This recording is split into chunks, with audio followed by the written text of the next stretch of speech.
বালুরঘাটে নির্বাচন দ্বিতীয় দফায় আর সেখানে সুকান্ত মজুমদার প্রচারে রয়েছেন। এর ছবি আগে আপনাদের বারবার দেখিয়েছি। আজ গঙ্গারামপুরের বিভিন্ন জায়গায় প্রচার করছেন সুকান্ত মজুমদার। সকাল সকাল বেরিয়ে পড়ছেন, তীব্র দাবদাহকে উপেক্ষা করে কখনো বল্লাকারী মন্দিরে পুজো দিয়েছেন, সে ছবি আমরা দেখেছি। এই মুহূর্তে সুকান্ত মজুমদার সে ছবি আমরা দেখাচ্ছি। অসংখ্য বিজেপি কর্মী সমর্থকদের সঙ্গে জমজমাট প্রচার সারছেন বিজেপি প্রার্থী সুকান্ত মজুমদার। একেবারে দ্বিতীয় দফার নির্বাচনের আগে একেবারে জমজমাট প্রচারে সুকান্ত মজুমদার সকাল থেকেই আমরা দেখিয়েছিলাম আপনাদের সেই ছবি। অসংখ্য বিজেপি কর্মী সমর্থকদেরকে সঙ্গে নিয়ে প্রচার সারছেন তিনি, জনসংযোগ করছেন এবং মানুষের পাশে থাকার বার্তা দেন সুকান্ত মজুমদার। এই মুহূর্তে সেই ছবি আপনারা দেখতে পাচ্ছেন। বালুরঘাটে একেবারে জমজমাট প্রচার, সেখানে অসংখ্য দলীয় কর্মী সমর্থক তারা একেবারে বাইক র্যালি করছে হাতে দলীয় পতাকা নিয়ে, এবং সুকান্ত মজুমদার তিনি জনসংযোগ করছেন সকাল থেকে, বিভিন্ন জায়গায় গিয়ে মানুষের সঙ্গে কথা বলছেন, মানুষের পাশে থাকার বার্তা দিচ্ছেন। বলা বাহুল্য দ্বিতীয় দফা ভোটের আগে একেবারে সুকান্ত মজুমদারের প্রচার, তিনি জোর কদমে প্রচার সারছেন, একেবারে জমজমাট তার প্রচার। একেবারে যে ছবি আপনাদের দেখানোর চেষ্টা করছি, কারণ গত কয়েকদিন ধরে সেই ছবিটা উঠে আসছে, কারণ জমজমাট রবিবার শুরু প্রচারও আমরা দেখেছিলাম। মাসুমা, একদম প্রচুর একটা জনসমর্থন তো রয়েছে, সঙ্গে বল্লাকালী মন্দিরে পুজো দিয়েছেন। এরপর আজকে রীতিমতো মঙ্গলবার এবং আজও প্রচার চাচ্ছেন, হনুমান জয়ন্তীও আজকে, এবং সব মিলিয়ে কিন্তু আজকে দুটো ছবি দেখায় সকাল থেকে। যেভাবে একদিকে গঙ্গারামপুরের বিভিন্ন জায়গা, বালুরঘাট আমরা সেই ছবি দেখছি, হুটখোলা গাড়িতে করে সুকান্ত মজুমদার, যদিও মাথায় টুপি পরেই তিনি এর আগের দিনও বলেছিলেন যে কেন তিনি টুপি পরছেন, এবং এরকম একটা তীব্র দাবদাহের মধ্যে একটা রোগকে তো একটা প্রত্যেক নিতেই হবে। এই মুহূর্তে চলো সরাসরি একবার পৌঁছানোর চেষ্টা করি। নিতাই রয়েছেন আমাদের সঙ্গে। নিতাই, সকাল থেকে আমরা দেখতে পাচ্ছি একবারে দ্বিতীয় দফায় নির্বাচনের জন্য জমজমাট প্রচারে রয়েছেন। গঙ্গারামপুর থেকে শুরু করে বালুরঘাটের বিভিন্ন জায়গায় প্রচারে ব্যস্ত রয়েছেন সুকান্ত মজুমদার। ঠিক এখন কি ছবি আপনারা দেখতেই পাচ্ছেন, মানুষ এইভাবে পাশে উঠবো না, কেউ বলছে কেউ উঠবো না, কিন্তু ছবিটা কাটতে নিবিড় যোগাযোগ করছেন। বলা 10 লক্ষ চাকরি আমাদের কাছে প্রস্তুত রয়েছে। প্রত্যেকবার ভোটের আগে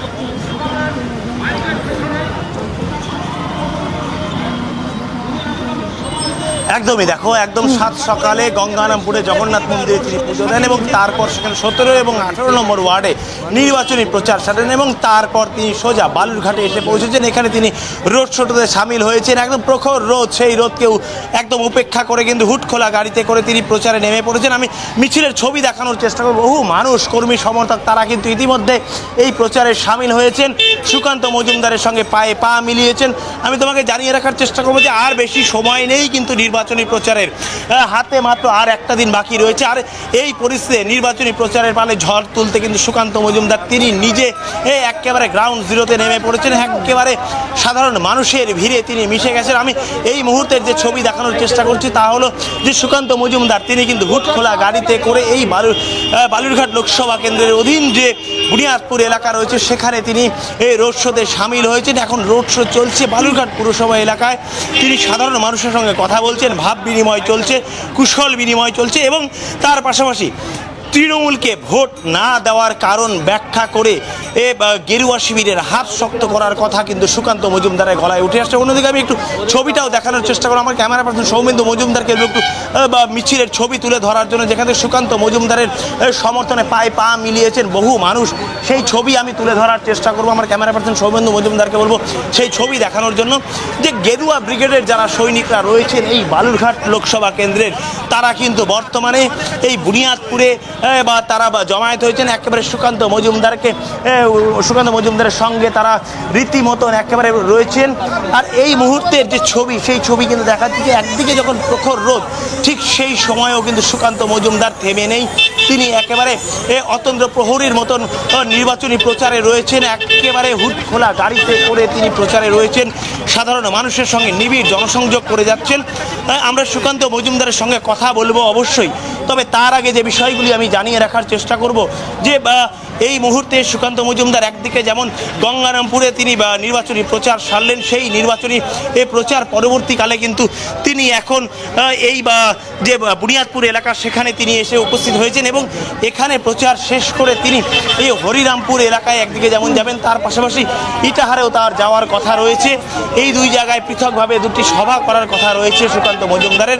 অন্যদিকে বিকেল বেলা আবার সন্ধ্যা নাগাদ তার বালুরঘাটে পৌঁছে সেখানে তার আবার তুমি আমাদের সঙ্গে থাকো। এই মুহূর্তে একেবারে জমজমাট প্রচার চলছে এবং সকাল থেকে আমরা দেখেছিলাম গঙ্গারামপুরের বিভিন্ন জায়গায় তিনি হুটখোলা গাড়িতে গিয়ে জনসংযোগ করেছেন, কথা বলেছেন। গঙ্গারামপুর থেকে ঠিক কি জানিয়েছিলেন তিনি একবার শোনাবো।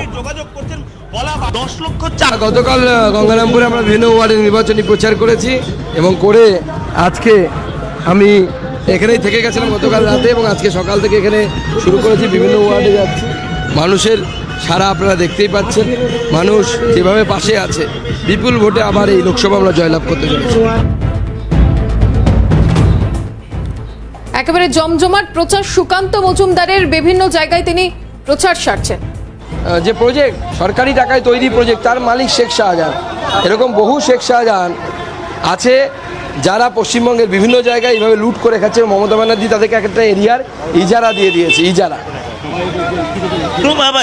শেখ শাহজাহানের ভাইয়ের নামে লুকআউট নোটিশ জারি, সব বিমানবন্দরে তার ছবি পাঠিয়ে দেওয়া হয়েছে। তো এই ঘটনায় কি বলবেন? দেখুন, শেখ শাহজাহানের ভাই এবং তার দলবল তারা এইভাবে মানুষের পয়সা লুট করেছে, মানুষকে অত্যাচার করেছে। তাদের কান ধরে জেলের ভেতরে গারদে ঢোকানো উচিত। আচ্ছা, আরেকটা বিষয় বলবো, শেখ শাহজাহানের দুই আত্মীয়ের সঙ্গে অংশীদারিত্ব ছিল আলমগীরের, সেই দুজনের সঙ্গে মিলে আলমগীর মানে সরকারি টেন্ডার হাতাতেন অল্প টাকায়। না, সেটা সরকারি গানটা সরকারি টেন্ডার হাতানো, সরকারি জমি হাতানো, সরকারি সম্পত্তি নিজের নামে করা, এটাই তো কাজ। এবং তার বদলে তিনি মমতা ব্যানার্জিকে শুধু সেই এরিয়া জিতে দিতেন, ভোট দিতে দিতেন না, লোককে গুন্ডামি করতেন, মহিলাদের সাথে নোংরামি করতেন। এটাই তো তৃণমূল কংগ্রেস, এটাই তৃণমূল কংগ্রেসের ব্র্যান্ড।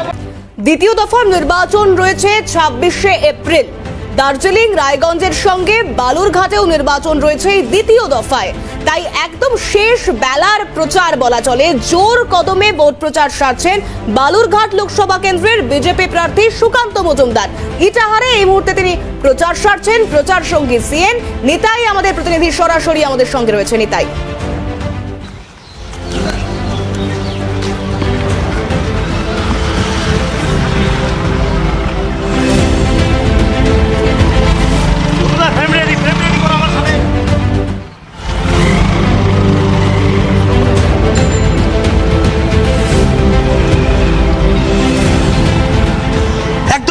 এই মুহূর্তে আমরা রয়েছি একদম সুকান্ত মজুমদারের সঙ্গে নির্বাচনী প্রচার সঙ্গী এবং সফর সঙ্গী রয়েছি আমরা তার। এই মুহূর্তে সুকান্ত মজুমদার ইটাহারে রয়েছে, তিনি নির্বাচনী প্রচার সারছেন। আমি ছবি দেখানোর চেষ্টা করব। তিনি গাড়িতে করে নির্বাচনী প্রচার সারছেন, আমি কথা বলার চেষ্টা করব তার সঙ্গে।